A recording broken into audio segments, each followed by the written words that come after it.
जी नाज़रीन, इन वक्त असां पीर वसण भरिसां ॻोठ मखण खान लाशारी में मौजूद आहियूं, जिते KTN ऐं मुर्शद इस्पताल कराची जे गॾियल सहकार सां एकता मेगा मेडिकल कैंप क़ाइमु कई वई आहे ॿोॾि मुतासिरनि जे लाइ, जिते मुफ़्त इलाज कयो पियो वञे ऐं मुफ़्त दवाऊं तक़सीम कयूं पियूं वञनि। अचो त वधीक हिननि सां ॻाल्हि ॿोल कयूं त हिननि जो छा चवणु आहे। हम लोग यहाँ आए हुए हैं मक्खन खान लाशारी में, और माशाल्लाह ये जो कैंप हम लोग कर रहे हैं ये अपना हमारे स्पॉन्सर हैं KTN अपना मुर्शिद हॉस्पिटल। हम उनके खास मशकूर हैं जिन्होंने हमें ये इवेंट करवा के दिया है। और ये ऐसा एरिया है जो 90% इफेक्ट हुआ है ड्यू टू फ्लड। आपने देखा होगा कि यहाँ पे मतलब बच्चों में भी आ रहे हैं, गेस्ट्रो में, मलेरिया में, बड़ों में gastro, malaria, typhoid due to contaminated food, contaminated water. इसके लिए हम लोग अपना लैब्स भी करवा रहे हैं फ्री में यहाँ पे, क्योंकि ऐसा कोई है ही नहीं कोई अपना प्राइवेट लैब, क्योंकि इनकी सारी जो सोर्स ऑफ इनकम है वो डिस्ट्रॉयड अपना हो चुके हैं। तो यहाँ पे हम लोग hepatitis B, C, typhoid, malaria,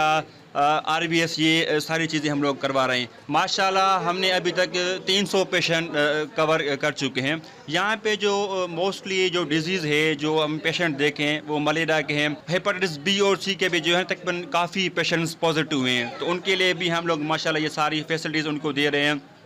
medicine हमारे पास अवेलेबल हैं वो हम लोग दे रहे हैं। उसके अलावा व्हील चेयर्स हैं हमारे पास, वॉकर्स हैं, अपना जो नीडी पेशेंट्स हैं जो बेचारे चल नहीं पाते, जो माजूर हैं, उनके लिए भी माशाल्लाह हम लोग अपना काफ़ी इनको सपोर्ट कर रहे हैं। KTN जो तरफां जो ही इन वक्त ज़िला खैरपुर के तालका ठरीमुरा में ॻोठ मखण खान लाशारी में ही मेडिकल कैंप लगाई वही है। ऐं ही जो तारीख़ सिलसिलो आहे इहो गुज़िरियल 2 ॾींहंनि खां जारी आहे। इन खां पहिरियां भी मुख़्तलिफ़ ॻोठनि में कैंप लगाई वई ऐं अॼु ही 3 कैंप आहे जेका मखण खान लाशारी में लगाई वञे, जिथे मलेरिया, हेपाटाइटिस B, C ऐं टाइफाइड जूं टेस्टूं जेके आहिनि उहे कयूं पियूं वञनि। ऐं टाइम ते जेका सो पेशेंट खे मेडिसिन मुफ़्त में ॾिनी पई वञे ऐं उन्हनि सां गॾु ॿारनि खे वॉकर, न्यूट्रिशन ऐं ॿियो जेको बि ज़रूरत वारियूं शयूं आहिनि, मच्छरदानियूं वग़ैरह उहे डिस्ट्रीब्यूट कयूं पियूं वञनि। ऐं तमामु सुठे तरीक़े सां ही कमु हले पियो KTN न्यूज़ जे तरफ़ां ऐं तमामु भली ॻाल्हि आहे ऐं असां शुक्रगुज़ार आहियूं KTN न्यूज़ जे तरफ़ां जो हिननि पोइते पल इलाइक़नि जी सार लधी। मुख़्तलिफ़ बीमारियुनि जो चेकअप फ्री में कयो वञे पियो। उन खां अलावा जेके टेस्टूं आहिनि उहे बि फ्री में कयूं वञनि थियूं ऐं जेके हितां जा इलाइक़े जे माण्हुनि खे जेको आहे सो वधि खां वधि सिहत जे हवाले सां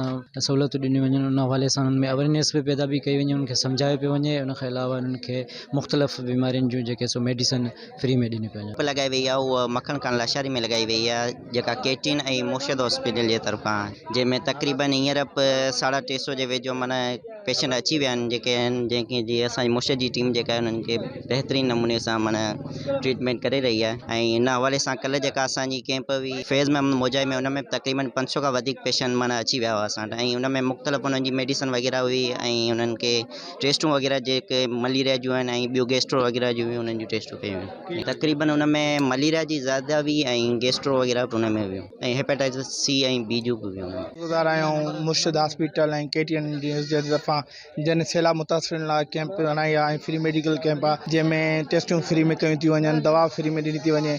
ऐं उन में टेस्टनि में जेको आहे रेशो आहे उन में MP मलेरिया वधीक आहे, टाइफाइड ऐं कुझु केस अहिड़ा आहिनि जेके डायरिया जा बि आहिनि, हेपाटाइटिस B, C जा बि केस घणा आहिनि। ग़रीब पेशेंट आहिनि, सैलाब मुतासिरनि जा घर बि न आहिनि, उन्हनि लाइ फ्री में कई थी वञे टेस्टूं, हर शइ फ्री आहे। मेडिसिन बि मल्टीनेशनल आहे, सभई नेट असां मेडिसिन मौजूदु आहे, का बि मिस न आहे ऐं सभई मरीज़नि खे फ्री में पिया ॾियूं। 500 खां मथे जेको आहे पेशेंट मौजूदु आहिनि ऐं तमामु सुठी ट्रीटमेंट आहे। मुर्शिद हॉस्पिटल वारनि KTN जे ताउन सां कल्ह बि असां फैज़मान मोजाईअ में 500 खां मथे पेशेंट जेको आहे असां ॾिठा ऐं मुख़्तलिफ़ टेस्टियूं कयूं। साईअ जूं टेस्टियूं हुयूं, मलेरिया जूं टेस्टियूं हुयूं ऐं जेको आहे टाइफाइड टेस्टियूं।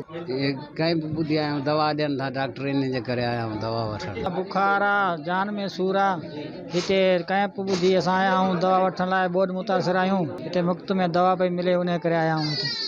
बुखार आहे, पेट में भी सूर आहे, असां ॿुधियासीं त हिन मेडिकल लॻल आहे, असांखे दवा ॾींदी सुठी, असां उही दे करे आया। हमारा तीसरा दिन है, तीसरा कैंप है मक्खन खान लाशारी की। मैं बेसिकली लैब का स्टाफ हूँ, तो यहाँ काफ़ी टेस्ट परफॉर्म कर रहा हूँ और काफ़ी टेस्ट परफॉर्म कर चुके हैं।